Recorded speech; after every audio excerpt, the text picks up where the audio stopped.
Ladies and gentlemen, welcome back to yet another episode of The Draw Step. And today I am coming at you with yet another Oathbreaker deck.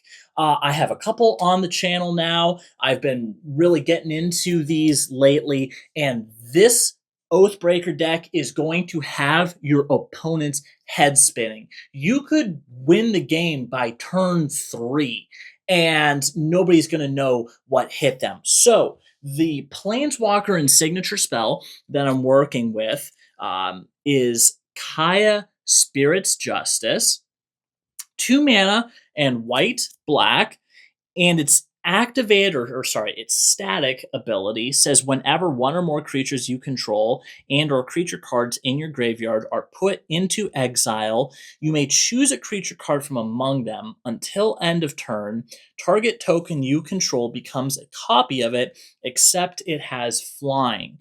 It enters with 3 loyalty counters, and let's just take a step back. So long story short, what's happening here is that anytime you exile a creature you control, or either on the battlefield or from the graveyard, you get to turn one of your tokens onto the battlefield into a copy of it until end of turn. So what is going to be nice with that is that we can speed run some of our best creatures into our graveyard and then swing them onto our opponents and avoid paying the cost. Yes, they do go into exile, but we have some ways around that, and we'll get into that later. But it enters with 3 loyalty counters. +2, you get a Surveil 2, so look at the top 2 cards, you can either put them back on top or put them into your graveyard, which is nice for filling up that graveyard like we were talking about, and then you get to exile a card from a graveyard. So it could be, you could use this as graveyard hate to take out an opponent's thing if they have something in there you don't want them to, but realistically what we're going to be using that for is to, like I said, take something from our graveyard and turn one of our tokens into it and swing on opponent. It also has +1 to create a 1/1 white and black spirit creature token with flying. So that is the other half. This has everything you need stapled onto one card. It creates a token and then gives you a way to get nasty things into your graveyard and convert your token into those nasty things. But it also has a -2 ability. It says exile target creature you control. For each other player, exile to 1 target creature that player controls. So it's getting you the value, but it's also allowing you to exile some of your opponent's scariest things, which can be nice if they're kind of building up something scary. And our signature spell that works incredibly well with this deck is Entomb. For 1 black mana, search your library for a card, put it into your graveyard, then shuffle. So, best case scenario, turn 1, we lay a swamp, we entomb one of our big, nasty, scary creatures. Turn 2, we hopefully get some sort of ramp piece down. By turn 3, we have our Planeswalker out, and we're able to turn that token, or that we're able to get that scary card from our graveyard onto a token and swinging on our opponents, hopefully taking them out. So as far as speeding things along, let's go through. As far as lands go, we have 23 lands. And most of them are non-basic, but we do, or basic, but we do have a few non-basic lands. Some of the key ones in here, we have Dalkovan Encampment. What's nice with this is you can pay 3 and tap, and when you attack this turn, create 2 1/1 red warrior creature tokens that are tapped and attacking. So those tokens like we were talking about. Shadowy Backstreet. When it enters, you get a Surveil 1. So again, getting things into our graveyard, we love that because it'll give us more options to choose through to exile to swing on opponents. Orzhov Basilica, that can be nice for that 2 mana that you get out of it. Conduit Pylons, this one also allows you to Surveil 1 when it enters. And Great Irration City. It says pay 2, tap, exile creature card from your graveyard, create a 1/1 white spirit creature token. So that's really doing 2 for 1. It's creating a token for us to use, but also allowing us to exile cards from our graveyard. Very, very nice. For our ramp, we have quite a few ramp cards in here because, again, we want to try to get this deck moving as quickly as possible. It is a fairly high mana curve. We have some very expensive cards in this deck, so we want to try and move through it as quickly as possible. And again, we sadly don't have a Soul Ring. It's banned in this format. I cry every time I think about it. All right. Solar Transformation, 2 mana. It enters tapped, but can tap for a colorless, where you have 3 different times that you can get 1 mana of any color. Orzhov Signet, pay 1, and then it taps for your 2 colors. Millikin, that's how you pronounce it. You got Millicard, and then tap, it creates 1 colorless, which again, plays very well into this of getting those cards into your graveyard.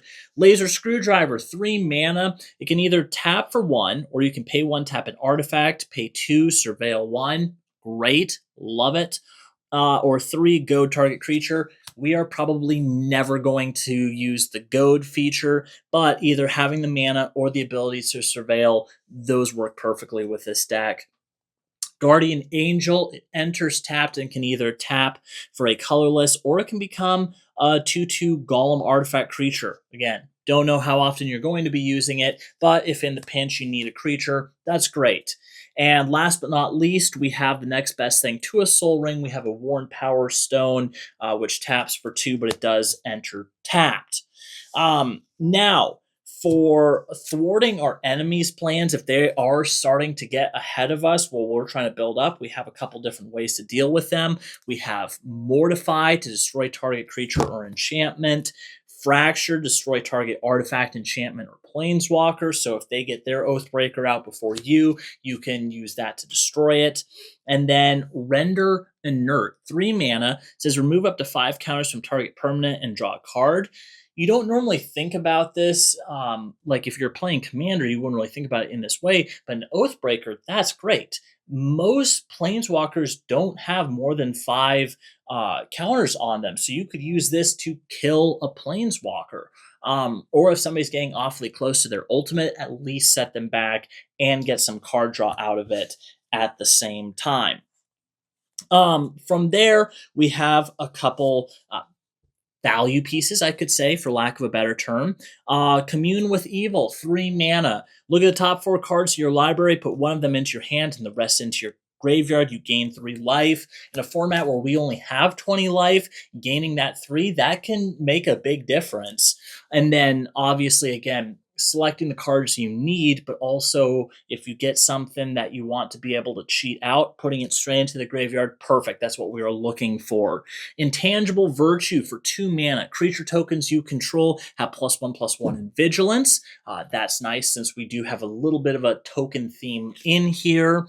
Speaking of which, we have Tessa Karlov. It says if a creature dying caused a trigger ability of a permanent you control a trigger, that ability triggers an additional time. We don't care about that too much, but it does say creature tokens you control have vigilance and lifelink. That can be huge, especially when you see some of the creatures that we are going to be or creature tokens that we're going to be swinging with.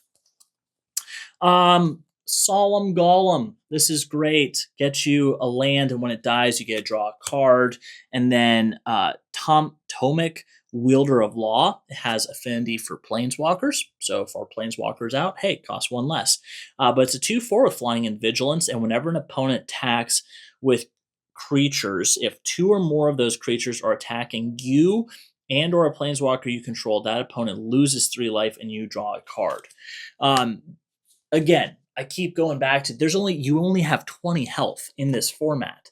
So if an opponent is going to swing on you and they realize, shoot, I am going to be losing 3 life regardless of what happens during combat, that may choose them to second guess or attack one of your other opponents just so they don't lose that health. Now, for our tokens themselves, we have for 2 mana, Shadow Summoning, create 2 tapped 1/1 white spirit creature tokens with flying. Oath of the Grey Host, 4 mana. It's a saga, and the lore counter 1. You and target opponent each create a food token. Great, cool. Sure, you can sacrifice it for life, but all we care about is having tokens that we can turn into things. Counter 2, each opponent loses 3 life, create a treasure token. Again, love it. And number 3, create 3 tapped 1/1 white spirit creature tokens with flying. So, multiple different instances of creating those tokens that we'll then be able to use later. For 3 mana, we have Bastion of Remembrance. When it enters, create a 1/1 white human soldier creature token, and whenever a creature you control dies, each opponent loses 1 life and you gain 1 life. Kind of a nice little aristocrat style pinging effect. Lotho, Corrupt Sheriff. There's actually a lot of cards from the Lord of the Rings set in this. Not exactly intentional, but hey, there's a bit of a sub theme. Whenever a player casts their second spell, each turn you lose 1 life and create a treasure token. 1 life, you're willing to give that up, to get those tokens. For 4 mana in either of our colors, we have Dramatic Finale. Creature tokens you control get +1/+1, a nice little buff there. And whenever 1 or more non-token creatures you control die, create a 2/1 white black Inkling creature token with flying. This ability triggers only once each turn. Lunar Convocation for 2 mana. It says beginning of your end step, if you gain life this turn, each opponent loses 1 life. Nice, paying your opponents. And at the beginning of your end step, if you gained and lost life this turn, create a 1/1 black creature token with flying. Again, we want to make sure we have plenty of ways to get those tokens on the battlefield as quickly as possible. So as soon as our commander hits, we can then turn that token into something far more scary. You also can pay 2 life and draw a card. That'll be nice, help you filter through your deck. And then last, we have Midnight Snack for 3 mana. At the beginning of your end step, if you attack this turn, create a food token, and then pay 3, sacrifice this enchantment. Target opponent loses X life or X amount of life you gain this turn. Speaking of an opponent losing life, this can be a solid alternate way of winning the game. And it really kind of ties in with Midnight Snack. We also have Exsanguinate for 2 black and an X. Each opponent loses X life, and you gain life equal to life lost this way. And then we have Asterion the Decadent, 4 mana, so a little pricey, but again, hopefully we can cheat him out, or we have ways of getting him out faster. It's a 4/4 with Death Touch and Lifelink. In the beginning of your end step, choose 1. Target opponent loses life equal to the amount of life they lost this turn, or you gain life equal to the amount of life you gain this turn. Realistically, again, if you hit somebody with an Exsanguinate and then you're doubling it with his ability, that should be enough to at least take out 1 or 2 opponents. Okay, we are almost through the deck, but one of the very key things to note with the phrasing of our Planeswalker, our Oathbreaker, is that it says whenever a creature is put into exile, it doesn't say it has to stay in exile. So we have a few blink spells, and really you could put more blink spells into this deck depending on what direction you want to go with the deck. But I have Ephemerate, which again, it exiles target creature you control. So if you have a big scary creature on the battlefield, you can blink it, create or turn one of your tokens into it, and now have a couple copies to swing on opponents. So Ephemerate, that is really solid. Flicker of Fate, similar deal, but it can also target an enchantment if need be. And then Ghost Vacuum for 1, you can tap and exile target card from a graveyard. All right, and now we get into the part that you have been waiting for. The big, nasty creatures that we are going to speed run out onto the battlefield and smack our opponents with. First, we have Ashen Rider, normally 8 mana for a 5/5 flyer, but when it enters the battlefield or dies, exile target permanent. That is going to be very nice to slow down our opponents. Massacre Wurm normally costs 6 mana for a 6/5. When it enters the battlefield, creatures your opponents control get -2/-2 until end of turn. Whenever a creature an opponent controls dies, that player loses 2 life. So in a lot of cases, it can be a bit of a board wipe, take out some of your opponent's lower creatures and knock them for damage. Sister Hospitaler. I don't know how you want to pronounce that, but it's a 3/2, and when it enters the battlefield, return target creature card from your graveyard to the battlefield. You gain life equal to its mana value. Um, that is incredible. The fact that it's going to the battlefield and you're gaining life. So again, one of our giant scary creatures that we have gotten into our graveyard, we can now speed run onto the battlefield and it's permanently there. This isn't just until end of turn, plus you're gaining life for it. That's incredible to cheat that out. All right. Angel of Ruin, 7 mana. It's a 5/7. When it enters the battlefield, exile up to 2 artifacts and or enchantments. It also has flying. That's very nice. And now the probably grossest part of this deck, we have Eldrazi Ravager for 6 mana. It's a 6/6 with Annihilator 1, Ulamog's Crusher, an 8/8 with Annihilator 2. Breaker of Creation, normally 8 mana. It's an 8/4. It also has Annihilator 2. You gain 1 life for each colorless permanent you control, which isn't a ton, but it's some. We certainly have some. And it has hexproof from each color. So if this is one that you just get onto the battlefield normally, if you don't cheat it into play with your commander's ability, that is going to be very hard for your opponents to deal with. They're going to really struggle to get rid of that thing.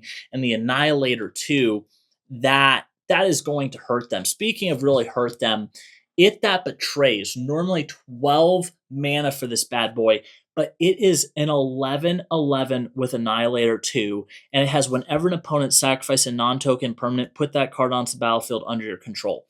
Again, the situation is we can potentially have everything up and running by turn 3, turn 4 at the latest. You're swinging with an 11/11 with flying. Again, remember your commander or your Oathbreaker gives it flying.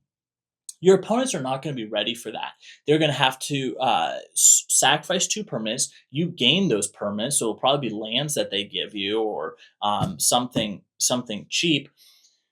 You are now getting ahead, and they're down to 9 health. That's tops. 2 swings, they are done for. And even more powerful than that, the final card in the deck, Emrakul, the Promise End. I will say you don't get to, it says when you cast a spell, if we cheat it into play, you won't be able to get the effect of taking an opponent's control or taking control of an opponent's turn, but it's a 13/13.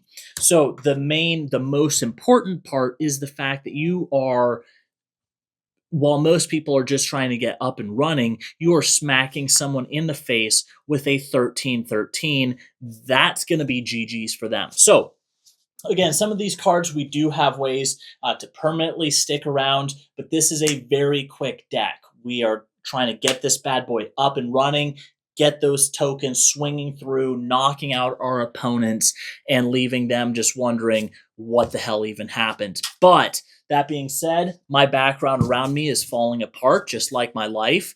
And I think that's going to be the end of this video. So make sure you like, subscribe, and let me know. Is there anything you would change about this deck, or what are some of your favorite Oathbreaker decks if you've made an Oathbreaker deck yet? Every Friday, we have brand new videos, so make sure you check them out. And I'll see y'all next time.